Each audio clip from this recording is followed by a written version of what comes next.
KD group study में आपका बहुत बहुत स्वागत है। आज के इस लेक्चर में हम लोग सूची विधि और सारणी विधि को जो है कंपेयर करेंगे। पीछे हम लोगों ने ये अच्छे से जाना कि समुच्चय क्या होता है, उसी क्रम में हम लोगों ने उसको लिखने का तरीका, उनके अवयवों को लिखने का तरीका, सूची विधि और सारणी विधि दो तरीके से समुच्चयों को लिखा जाता है। सूची और सारणी विधि दोनों हम लोगों ने सीखा है।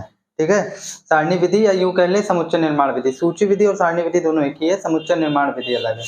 ठीक है, अब देखिए इसमें हम लोग सारणी विधि यानी रोस्टर मेथड और समुच्चय निर्माण विधि का कंपैरिजन करेंगे। ठीक है, जो मझले कोष्ठक में लिखते थे और दूसरा जो है प्रॉपर्टी बताते थे। तो सबसे पहले हमने यहाँ कुछ सेट लिए हैं, अब उन्हें हम रोस्टर मेथड में लिखेंगे और फिर सेट बिल्डर मेथड में लिखेंगे। तो आप लोग बताएंगे कि इसमें से कौन सा मेथड अच्छा है या आपके लिए कंफर्टेबल है। अच्छे तो दोनों मेथड है। चलिए सबसे पहले देखते हैं 20 व 30 के बीच आने वाली प्राकृतिक संख्या। तो 20 और 30 के बीच आने वाली प्राकृतिक संख्या कौन कौन सी है भाई? 20 और 30 के बीच तो 21 आएगी। 20 तो लेंगे नहीं क्योंकि बीच में बोला है, तो 21, 22, 23, 24, 25, 26, 27, 28, 29। क्या 30 को लेंगे? नहीं लेंगे क्योंकि बीच में बोला है ना, तो 29 तक ही जाएंगे। तो सूची विधि में या सारणी विधि में इसको लिखने के लिए हम लोग क्या करेंगे, मझला कोष्ठक बनाएंगे और उसमें सारे अवयव लिखेंगे, 21 से लेकर 29 तक गिनती लिखेंगे और सबके बीच कॉमा लगा देंगे। अब देखिए समुच्चय निर्माण विधि में थोड़ा सा आसान हो जाता है। कैसे?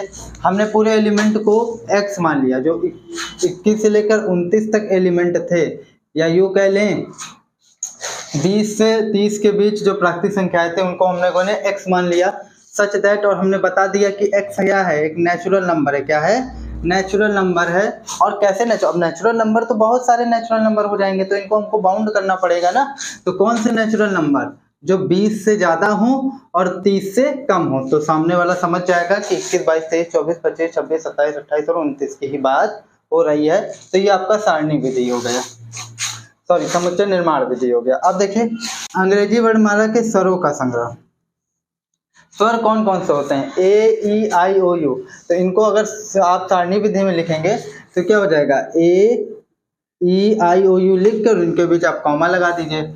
फिर अगर आपको इसको समुच्चय निर्माण विधि या गुण विधि में लिखना है तो आप पूरे ए, ई, आई, ओ को x मान लीजिए, सच दैट ऐसा है कि बता दीजिए कि x क्या है, अंग्रेजी वर्णमाला के स्वर है। तो अब ये सामने वाला समझ जाएगा कि हमको ए, ई, आई, ओ, यू में से ही लेने हैं। ठीक है, अब देखिए शब्द ट्रिग्नोमेट्री के सभी अक्षरों से बना समुच्चय। शब्द ट्रिग्नोमेट्री के सभी अक्षरों का आपको समुच्चय बनाना है। तो कौन कौन से आएंगे? अगर आप सूची विधि की बात करें या सारणी विधि की बात करें तो टी आ जाएगा, आर आ जाएगा, आई आ जाएगा। यहाँ से देखिए टी आ जाएगा, आर आ जाएगा, आई आ जाएगा, जी आ जाएगा, एन आ जाएगा, ओ आ जाएगा, एम आ जाएगा, ई आ जाएगा। लेकिन दोबारा टी नहीं आएगा क्योंकि एक बार टी ले चुके हैं, तो दोबारा टी नहीं लेंगे। हमने बताया था सूची विधि में समुच्चय के जो अवयव होते हैं वो रिपीट नहीं होते। और आर भी नहीं लेंगे क्योंकि आर भी दो बार आया, और फिर लास्ट में वाई ले लेंगे और इनको मझले ब्रैकेट में बंद करके इनके बीच कॉमा लगा देंगे। अब देखिए आपको समुच्चय निर्माण विधि में बहुत इजी पड़ जाता है। कैसे? x सच दैट x शब्द, सीधे बता दीजिए शब्द ट्रिग्नोमेट्री शब्द का एक अक्षर है। तो अब सामने वाला ये समझ जाएगा कि इसी शब्द में से हमको कोई एक अक्षर लेने हैं और समुच्चय बनाना है। ठीक है, नेक्स्ट और लास्ट 10 से कम विषम प्राकृतिक संख्याओं का समुच्चय। तो 10 से कम विषम प्राकृतिक संख्याएं कौन कौन सी होती हैं भाई? 1, 3, 5, 7, 9। क्या 2 नहीं आएगा? 2 विषम नहीं, 2 सम है, इसलिए 2 नहीं लेंगे, 3 हो जाएगा, 4 नहीं लेंगे, 5, 7 और 9। 10 से कम बोला है ना, तो 1, 3, 5, 7, 9। अब इसी को अगर आपको सारणीबद्ध विधि में लिखना हो या समुच्चय निर्माण विधि में लिखना हो तो ये हो जाएगा x सच दैट x 10 से कम विषम प्राकृतिक संख्या है।